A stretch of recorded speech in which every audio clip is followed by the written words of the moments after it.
Hello, my dear students. Once again, I welcome you back to my online classes. So, students, as you all know, that today we are not going to learn grammar. We are going to start with literature, and we are going to start the first lesson, that is My Lost Dollar, from your literature book, Wind Chimes. So, as you know that some of the chapters are coming for your final exams, so this is one of those chapters. I hope you have got your syllabus.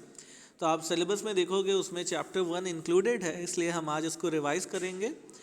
तो अगर अभी तक आपने इस chapter को अच्छे से नहीं समझा है तो आपके पास बहुत अच्छी अपॉर्चुनिटी है कि इस वीडियो को देख करके आप इस चैप्टर को बहुत ही ईजिली समझ सकते हो. एंड आई होप कि what ever question come in exam you can easily do it. So let's begin this wonderful lesson. तो सबसे पहले हम इनके ऑथर के बारे में बात करते हैं, फिर हम लेसन के बारे में डिस्कस करके इसको स्टार्ट करते हैं. So you can see author in front of you, he is the author. You can see his black and white pictures. पहले के ज़माने में तो black and white pictures he click किया जाती थी, कलर नहीं हुआ करती थी. तो इनके बारे में हम लोग पढ़ते हैं और हम देखते हैं कि इनका नाम है Stephen Leacock. So he was born in the year 1869 and died in the year 1944.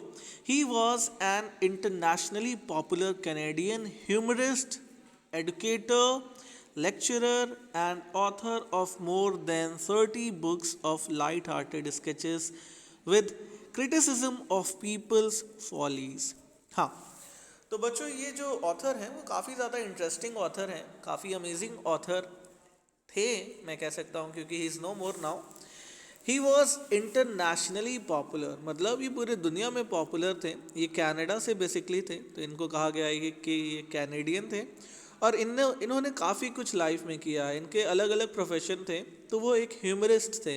Humourist वो होता है बच्चों, जैसे आप कह सकते हो कॉमेडियन, जिसको हंसी मजाक करना पसंद है, जो हंसी मजाक से अपनी बातें कहे, that person is known as humorist. तो वो एक ह्यूमरिस्ट भी थे, एक एजुकेटर थे. एजुकेटर मतलब एक एज ए टीचर. और लेक्चरर, आप जानते हो लेक्चरर जो कॉलेज यूनिवर्सिटीज़ में जो पढ़ाते हैं उनको हम लेक्चरर कहते हैं. एंड उन्होंने काफ़ी सारी बुक्स लिखी हैं जिसमें स्केचेस थे. अब स्केचेस क्या होते हैं, जैसे कार्टून वाले स्केचेस होते हैं जिसमें क्रिटिसाइज़ किया जाता था पीपल्स फॉलीज़ को. पीपल्स फॉलीज़ मीन्स लोगों की गलतियों को उनके स्केचेस द्वारा क्रिटिसाइज़ किया जाता था. आप लोग कभी कभी न्यूज़ चैनल्स पे देखते होंगे तो कुछ जैसे एक गुस्ताखी माफ़ करके आता है, और आज तक पे भी आता है in some of the TV news channels. उसमें आप देखते हो कि स्केच की मदद से वो कुछ पॉलिटिशियंस की या सेलिब्रिटीज़ की काइंड ऑफ उनको दिखाते हैं, उन्हें शो करते हैं, उनको क्रिटिसाइज़ भी करते हैं. क्रिटिसाइज़ करने का मतलब है कि अगर उन्होंने कुछ गलत किया तो उसको वो दिखाते हैं. But it is very light hearted. Light hearted means कि वो ऐसे दिखलाते हैं कि किसी को बुरा भी ना लगे और समझने वाले को बातें समझ में भी आ जाए, है ना. कई बार क्या होता है कि कुछ स्केचेस बहुत ज़्यादा प्रोवोकिंग होते हैं, वो बहुत ज़्यादा सीधा सीधा ही डायरेक्टली किसी को क्रिटिसाइज़ करते हैं, तो वो ख़राब होता है. जबकि ये जो थे वो काफ़ी लाइट हार्टेड स्केचेस बनाते थे, मतलब एक ऐसा स्केच बनाना जिससे किसी की फीलिंग हर्ट ना हो और उसे समझ भी आ जाए कि उसने क्या मिस्टेक की थी. Okay. The Stephen Leacock memorial medal for humour was named in his honour. तो ये इतने ज़्यादा पॉपुलर थे कि इनके नाम से लोगों को मेडल भी दिया जाने लगा फॉर ह्यूमर. हर कोई इंसान जो ह्यूमर में, कॉमेडी में आगे हो तो उनको इनके नाम का एक मेडल दिया जाता था. He is best remember for his best selling book sunshine sketches of a little town. और इनकी जो सबसे पॉपुलर बुक है जिसके लिए इनको याद किया जाता है वो थी sunshine sketches of a little town. तो इस बुक के बारे में तो हम अभी नहीं डिस्कस कर सकते क्योंकि हमें पढ़ना है हमारा चैप्टर जो कि है lost dollar.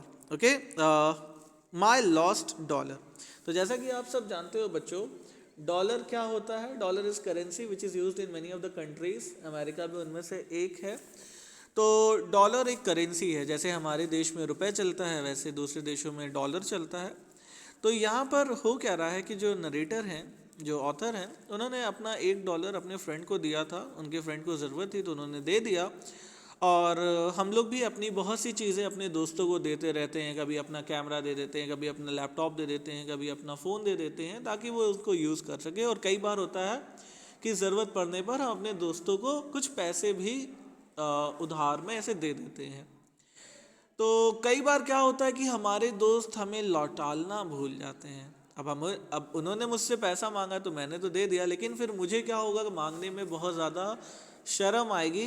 I will feel humiliated and I would not ask directly. कई बार ऐसा होता है कि हमें अपनी खुद की दी हुई चीज़ों को मांगने में शर्म आती है। तो वैसे ही कंडीशन ऑथर के साथ है। उसने $1 अपने दोस्त को दिया और उसका दोस्त उसे लौटाना भूल गया और वो उसे कह भी नहीं पा रहा है, और बाद में क्या होगा इसी को हम देखेंगे। Okay, so it's very interesting story, it's very funny story, it's humorous. तो let's enjoy this story. Okay, so हम देखते हैं, यहाँ पर स्टार्ट हो रही है from here. Okay, my friend Todd owes me $1. He has owed me for 12 months, and I fear there is little prospect of his ever returning it. I can realize whenever I meet him that he has forgotten that he owes me $1. He meets me in the same frank, friendly way as always. My dollar has clean gone out of his mind. I see that I shall never get it back. तो जैसा कि मैंने बताया कि कई बार हम अपने दोस्तों को पैसे देते हैं और वो हमें लौटाना भूल जाते हैं, और हम भी उनसे मांगने में बहुत ज़्यादा हेजिटेट होते हैं, शर्माते हैं, नर्वस होते हैं। तो यहाँ पर नरेटर क्या कह रहा है कि मैंने अपने दोस्त टॉड को $1 दिया था। ओस का मतलब होता है उधार देना। तो लगभग 12 मंथ्स हो चुके हैं मुझे उसे पैसे दिए हुए, और मुझे ऐसा लगता है, आई फील लिटिल प्रॉस्पेक्ट, मतलब मुझे ऐसा दिखाई देता है, ऐसा अंदाज़ा मैं लगा सकता हूँ कि अब मुझे मेरा पैसे वापस नहीं मिलने वाले। तो बच्चों, आपको लग रहा होगा कि अरे $1 की तो बात है, $1 कितना ज़्यादा होता है। तो बच्चों, रुपये से तो डॉलर काफ़ी ज़्यादा मजबूत है। If 1 rupee 70 rupees is equal to $1, और ये बात अभी की नहीं है। Author was there in 90s, तो उस समय में बच्चों $1 को आप मान सकते हो it's not less than I think 1000 rupees. तो अगर आप अपने दोस्त को 1000 रुपीज़ देते हो और वो आपको लौटाना भूल जाता है, तो जाहिर सी बात है आप थोड़ा तो टेंशन लोगे। तो यहाँ पर क्या होता है कि वो कहता है कि मेरा दोस्त मुझे पैसा लौटाना बिल्कुल भी उसे याद ही नहीं है। एंड वो कहता है कि जब भी मैं उससे मिलता हूँ मुझसे पहले के तरीके से बात करता है, बहुत नॉर्मली मुझसे बात करता है, मिलता है, और एकदम सेम फ्रैंक पहले के जैसा, मतलब पहले के जैसा ही वो बिहेव करता है। और अब तो मुझे लगता है कि उसके दिमाग से पूरी तरीके से निकल चुका है कि उसने मुझसे $1 उधार लिया था, और मुझे अब लगता है कि मैं अपने पैसे कभी भी वापस नहीं पा पाऊँगा। सो यहाँ पर एक छोटा सा क्वेश्चन है, what does clean gone out of his mind mean here? Clean gone out of his mind mean here that the narrator's friend has forgotten about the money which he has borrowed from the narrator। ठीक है, आगे हम देखते हैं। On the other hand, I know that I shall remember all my life that Todd owes me $1. It will make no difference, I trust to our friendship, but I shall never be able to forget it. I don't know how it is with other people, but if any man borrows $1 from me, I carry a recollection of it to the grave। तो बच्चों, यहाँ पर वो ये कहना चाहते हैं कि मैं जानता हूँ टॉड मेरा बेस्ट फ्रेंड है। टॉड और मेरा रिलेशन जो है वो बहुत अच्छा है, और मैं टॉड को पैसा दिया हूँ, और टॉड मेरा लौटाला हुआ पैसा तो भूल गया है, लेकिन कोई बात नहीं, इससे हमारी फ्रेंडशिप में कोई भी प्रॉब्लम नहीं आती है। लेकिन मैं कभी भी इस बात को भूल नहीं पाऊँगा कि टॉड ने मुझसे मेरा पैसा उधार लिया और मुझे लौटाना भूल गया। तो वो कहते हैं कि जब भी मुझसे कोई पैसा मांगता है, जब भी मुझसे कोई $1 मांगता है, तो मैं उसको अपने एक नोट में लिख लेता हूँ कि इसने मुझसे पैसा उधार लिया था, और फिर मैं बाद में, मतलब लास्ट मोमेंट तक इस चीज़ को याद रखूँगा कि इन लोगों ने मुझसे वो पैसा उधार लिया और मुझे लौटाला नहीं। तो ऑथर की ये हैबिट थी कि अगर उससे कोई भी वो पैसे उधार लेता तो वो अपनी डायरी में लिख लेता, और उसको लास्ट मोमेंट तक, मरते दम तक याद रखता कि इन लोगों ने मुझसे पैसे उधार लिए हैं और मुझे अभी तक लौटाला नहीं। ओके, तो आगे वो बता रहे हैं पूरी बात, वो बताएंगे हमें कि टॉड ने उनसे क्यों पैसे लिए और क्या हो गया। तो वो फ्लैशबैक में जा रहे हैं, इसको हम लोग देखते हैं। ओके, तो आई होप बच्चों this story is very interesting to you, you are enjoying this story. तो आगे हम ध्यान से सुनते हैं। Let me relate what happened. Todd borrowed this dollar last year on the 8th of April. I mentioned the date in case this should ever meet Todd's eye. Just as he was about to leave for Bermuda. He needed a dollar in change to pay his taxi, and I lent it to him. It happened quite simply and naturally. I hardly realized it was all over. Merely he said, "Let me have a dollar, will you?" And I said, "Certainly, it's a dollar enough." I believe, in fact, I know that when Todd took that dollar, he meant to pay it back. तो author हमसे बता रहे हैं कि ये कब की बात है। तो वो हमसे कहते हैं कि एक बार की बात है कि टॉड ने मुझसे डॉलर लिया था last year 18th of April को। तो डेट भी लिख करके रखते हैं अपनी डायरी में कि शायद टॉड को याद आ जाए और या उनकी डायरी कभी टॉड देखे तो उसे पता चल जाए। तो वो कहते हैं कि टॉड जो है वो बरमूडा बेटा एक आइलैंड है, it's kind of small island. तो वहाँ पर उनका फ्रेंड टॉड जा रहा था और जाने के लिए उनको टैक्सी की ज़रूरत थी। तो टैक्सी फ्री में तो ले जाएगी नहीं ना, वो तो आपसे पैसे लेगा, तो उसके लिए उनको $1 देना था। तो टॉड को $1 की ज़रूरत थी और टॉड मुझसे पूछता है बहुत ही नेचुरली, कभी भी होता है हम अपने दोस्त से पैसे मांगने में या कोई भी चीज़ मांगने में हम शर्माते नहीं हैं और हम डायरेक्टली कहते हैं अरे तुम्हारे पास कुछ पैसे हैं, तो हम लोग भी दे देते हैं। उसी तरीके से टॉड ने मुझसे सिंपली पूछा कि do you have $1? I said yes and he has given, and उसने मुझसे पैसे ले लिए। मैंने उससे ये भी पूछा कि $1 में काम हो जाएगा कि मैं कुछ और दूँ। तो पैसे लेते समय तो मैंने उसको पैसे दे दिए और मुझे ऐसा लगा था कि टॉड मुझे बरमूडा से लौट करके पैसे लौटा देगा, लेकिन अब मुझे लगता है कि टॉड भूल गया है कि उसने मुझसे पैसे लिए थे। सो आई होप ये पैराग्राफ भी आप लोगों को समझ में आ गया होगा। इसमें कुछ क्वेश्चन भी हैं। What is that the writer hardly realized that कि that once he has given the money he will not get it back. Okay, so जब वो पैसे लौटा रहा था उससे बिल्कुल भी आइडिया नहीं था that he is going to give money to his friend and his friend will not return it, है ना। जनरली क्या होता है कि जब भी हम अपने दोस्तों को पैसे देते हैं तो हमें ये मालूम होता है कि आज मैंने अपने दोस्त को पैसे दिए हैं, कल को वो मुझे लौटा देगा whenever he has the money. But right now he has totally forgotten, उसे तो याद ही नहीं है उसके दोस्त को कि उसने पैसे भी लिए थे। आगे हम देखते हैं। He sent me a note from Hamilton, Bermuda. I thought when I opened it that the dollar would be in it, but it was not.